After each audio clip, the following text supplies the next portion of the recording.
right now.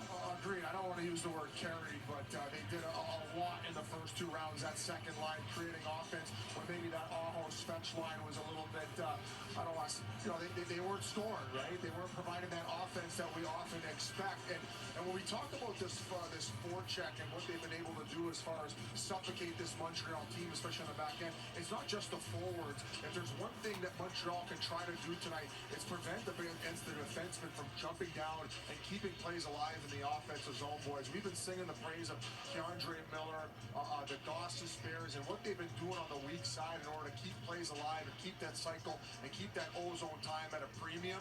You got to credit all 5 guys on the ice, and obviously Keandre Miller being one of those huge acquisitions. You look at live shot here, Gretz, Rod Brind'Amour on the ice. Listen, that's very rare that the head coach comes out to watch the other team warm up. Yeah. That very rarely happens. I can't remember the last time I saw it, but he coaches the way he played. He's intense. He's mindful. He respects his opponent, and that's how his players are playing right now. It starts with the head coach, and that's the way they're going right now. Just we're allowed to suit up and warm up. I'm sure Roddy would be out there too, snapping around with Just the guys. throw in the body.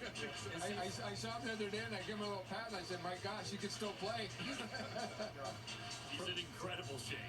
I'd like to see both coaches in the lineup tonight. That'd be pretty good. Well, listen, you think about Rod Brind'Amour and you think about Hurricanes hockey, right? It's not just the playing career, it's the coaching career. And I look at that bottom line. Plater coached in 97 of 99 Hurricanes postseason wins. He is this team. He embodies this. And Hank, you played for intense coaches before. But sometimes it's good because the message is so clear. But, I mean, to me, everybody's different. Everybody's different what they appreciate with coaches. To me, hands down, it's the intensity and passion that coaches bring to the locker room that I loved as a player. It was so much fun to come to the rink. Yes, I want to be challenged. I love demanding coaching, but the one thing I love the most is the passion and the fire that they bring. And a few names come to mind, but Rod Brind'Amour, you can see it in his eyes. That fire is there. 100%, and as players, I think you love that, especially when you play a lot of games. It's a long season to get to this point.